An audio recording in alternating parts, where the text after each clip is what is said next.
حدیث پاک میں آتا ہے، بخاری میں آتا ہے، حضور نے ارشاد فرمایا کہ جب جہنم سے آخری جہنمی نکالا جائے گا تو اللہ تعالیٰ اسے پوچھے گا بتا تیری کوئی آرزو، تو وہ کہے گا مالک یہ آرزو ہے، یہ آرزو ہے، مختلف آرزویں بتائے گا۔ اللہ فرمائے گا لکا ما تمنیتا، جو تو نے آرزو کی جا جا تجھے میں نے عطا کر دی، اب جنت میں چلا جا۔ تو اس کی تو توقع یہ ہوگی کہ سایہ دیوار جنت میں جگہ مل جائے تو غنیمت ہے، اور اگر جنت کے اندر جاؤں تو کوئی جھونپڑا مل جائے 2 مرلے کا تو وہ بھی کافی ہے، لیکن اللہ اسے کتنی جگہ دے گا؟ اللہ فرمائے گا جا جنت میں، تیرے لیے جنت میں دنیا سے 10 گنا جگہ ہے۔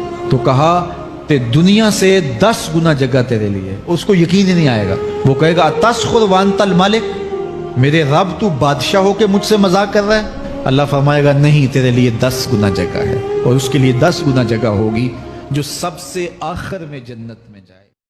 حضور نے فرمایا کہ ہر جمعے کے دن میرے اوپر کثرت کے ساتھ درود پڑھا کرو، کیونکہ یہ یوم مشہود ہے، اس دن فرشتے حاضر ہوتے ہیں۔ جب انسان پورا ٹوٹ جاتا ہے اور جب کوئی چاروں جانب اس کا مددگار نہیں ہوتا تو رب تو ہوتا ہے نا، اللہ تو اس کا مددگار ہوتا ہے نا، وہ تو پھر اپنے اس بندے کی مدد کرتا ہے نا، پھر وہ تو توانائی دیتا ہے نا، وہ تنہا نہیں چھوڑتا، وہ تو آنسوؤں والوں کے آنسوؤں پہ بڑا کرم فرماتا ہے، وہ تو قسم پرسی میں آ جاتا ہے، اس کی رحمت بڑھ کے استقبال کر لے۔ کبھی سجدہ کرتے وقت نا اللہ تعالیٰ کو محسوس کرنا، تب تمہیں ایسا لگے گا کہ اللہ صرف تمہارے۔ ہمارے بچے بولنا سیکھتے ہیں تو کیا سیکھتے ہیں؟ گالیاں سیکھتے ہیں۔ جب بچے نے پہلی توتلی زبان سے گالی دی تو ماں اس پہ بہت خوش ہوئی، اس کی حوصلہ افزائی کی۔ رات کو جب افراد خانہ جمع ہوتے تو باقاعدہ اس کو چھیڑا جاتا ہے، بیٹا وہ جو گالی مجھے دی تھی وہ دادا ابو کو سناؤ، اپنے پاپا کو سناؤ، اور یار یہ کچھ سنانے والی چیز ہے؟ یہ تو ہمیں اپنے رویوں پہ غور کرنا چاہیے تھا کہ اس کی زبان پہ گالی کیسی آئی۔ اور سکھانے سے نسلیں سنورتی ہیں۔ ہمارے بچوں کو گانے آتے ہیں، ہمارے بچوں کو فلموں کی سٹوریاں آتی ہیں، ہمیں جو نا فلمیں بنانے والوں کی جو نا وہ قصے کہانیاں آتے ہیں، صحابہ کی جو ہے وہ محبت سینے میں نہیں، صحابہ کے نام نہیں آتے کیونکہ ہم نے سکھایا ہی نہیں۔ ہمارے پاس جو وقت بچتا ہے وہ ہم موبائل کے ساتھ کھیلتے رہتے ہیں۔ پہلے مائیں رات کو سونے سے پہلے با مقصد کہانیاں سناتی تھی، اور آج بچے روئیں تو ہم موبائل ہاتھ میں تھما دیتے ہیں۔ ہم گھر میں ہو کر بھی حاضر نہیں ہوتے۔ تو اپنی اولاد کو وقت دو، یہ ہمارا سرمایہ ہے۔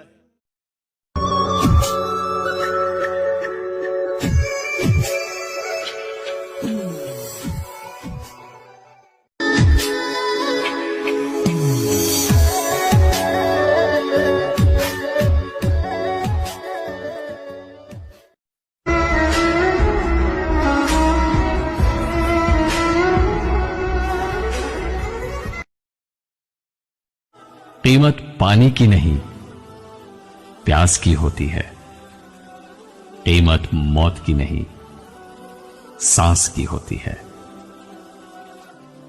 دوست تو بہت ہوتے ہیں دنیا میں، مگر قیمت دوستی کی نہیں۔ جمعے کی چھٹی ہوتی ہے، یہ جمعے کی چھٹی کیوں کی گئی تھی؟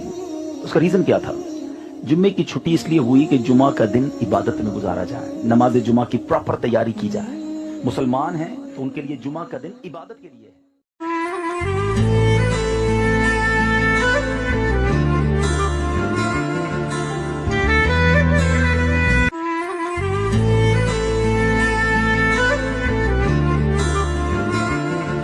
یہ نماز تو راستہ ہے میرے لیے، یہ راستہ نہ ہو تو میں تو تباہ اور برباد ہو جاؤں گا۔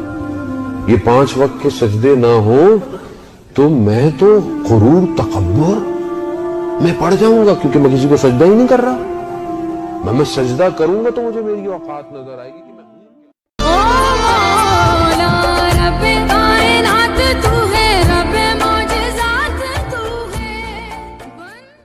کبھی دن میں 1 مرتبہ آدھے گھنٹے کے لیے 2 گھنٹے کے لیے موبائل بھی بند ہو، دروازہ بھی بند ہو، لائٹیں بھی کم کر لی جائیں، مسلح ہوں، آپ ہوں، آنسو ہو، جذب ہو رہے، اس کا کوئی گواہ نہ ہو۔ اس کی ویڈیو بنانے کی ضرورت نہیں ہے، اور صبح بتانے کی بھی ضرورت نہیں، رات مجھے بڑا رونا آیا۔ بالکل تبتل کا مطلب بس اسی کی۔ جو باوضو سوتا ہے ساری رات عبادت لکھی جاتی، ایک فرشتہ اس کے ساتھ سوتا ہے اور ساری رات وہ فرشتہ تسبیح پڑھتا ہے اور اجر اس ایمان والے کا لکھا جاتا ہے۔ ایک درویش مسجد کے سامنے سے گزرا تو دیکھا کہ اذان ہو رہی ہے مگر نمازی ایک بھی نہیں۔ درویش نے مؤذن کو کہا ایک بار اذان اور دی جائے۔ تیسری بار درویش نے خود اذان دے ڈالی۔ درویش نے ابھی اذان ختم ہی کی تھی کہ مسجد اندر سے بھی بھر گئی، باہر سے بھی بھر گئی۔ کچھ لوگ تھے جنہوں نے سگریٹ لگائی ہوئی تھی، مسجد کے گیٹ کے باہر کھڑے تھے۔ یہ نماز پڑھنے کے لیے نہیں آئے تھے بلکہ یہ لڑنے کے لیے آئے تھے کہ مؤذن اور درویش نے 3 بار اذان کیوں دی۔ جب سب لوگوں کو اکٹھا دیکھا تو درویش بولا، نادانو، جس طرح تم لڑنے کے لیے بہت سا وقت نکال لیتے ہو، کاش کہ تھوڑا سا وقت نماز کے لیے بھی نکال لیتے۔ جوانوں، آج ہمارا بھی یہی حال ہے۔ لڑنے کا وقت تو ہے، الجھنے کا وقت تو ہے، لیکن وقت نہیں ہے تو نیکی کے کام کے لیے نہیں ہے۔ میرے آقا صلی اللہ علیہ وسلم فرمائے، اے میرے امتی، فجر کی نماز پڑھا کر، تیری روزی میں برکت ہوگی۔ کہنا جی آنکھ ہی نہیں کھل دی، اور ڈاکٹر کہتا ہے صبح اٹھ کے ایکسرسائز کیا کر، وہ جناح گارڈن پہنچا ہوا ہے۔ میں صحیح کہہ رہا ہوں غلط؟ نبی علیہ السلام نے فرمایا، وہ شخص جو اذان ہونے کے بعد مسجد میں آ جائے اور بیٹھ کر امام کا انتظار کرے، اس شخص کے لیے 70,000 فرشتے دعا کرتے ہیں۔ جمعے کا دن ایسی فضیلت والا ہے کہ جو بندہ جمعے کی نماز ادا کرتا ہے تو جمعے سے لے کر جمعے تک بندے سے جو گناہ ہوئے ہوتے ہیں اللہ تعالیٰ ان سارے گناہوں کو معاف فرماتا ہے۔ جب انسان پورا ٹوٹ جاتا ہے اور جب کوئی چاروں جانب اس کا مددگار نہیں ہوتا تو رب تو ہوتا ہے نا، اللہ تو اس کا مددگار ہوتا ہے نا، وہ تو پھر اپنے اس بندے کی مدد کرتا ہے نا، پھر وہ تو توانائی دیتا ہے نا، وہ تنہا نہیں چھوڑتا، وہ تو آنسوؤں والوں کے آنسوؤں پہ بڑا کرم فرماتا ہے، وہ تو قسم پرسی میں آ جاتا ہے، اس کی رحمت بڑھ کے استقبال کر لے۔ ہمارے بچے بولنا سیکھتے ہیں تو کیا سیکھتے ہیں؟ گالیاں سیکھتے ہیں۔ جب بچے نے پہلی توتلی زبان سے گالی دی تو ماں اس پہ بہت خوش ہوئی، اس کی حوصلہ افزائی کی۔ رات کو جب افراد خانہ جمع ہوتے تو باقاعدہ اس کو چھیڑا جاتا ہے، بیٹا وہ جو گالی مجھے دی تھی وہ دادا ابو کو سناؤ، اپنے پاپا کو سناؤ، اور یار یہ کچھ سنانے والی چیز ہے؟ یہ تو ہمیں اپنے رویوں پہ غور کرنا چاہیے تھا کہ اس کی زبان پہ گالی کیسی آئی۔ اور سکھانے سے نسلیں سنورتی ہیں۔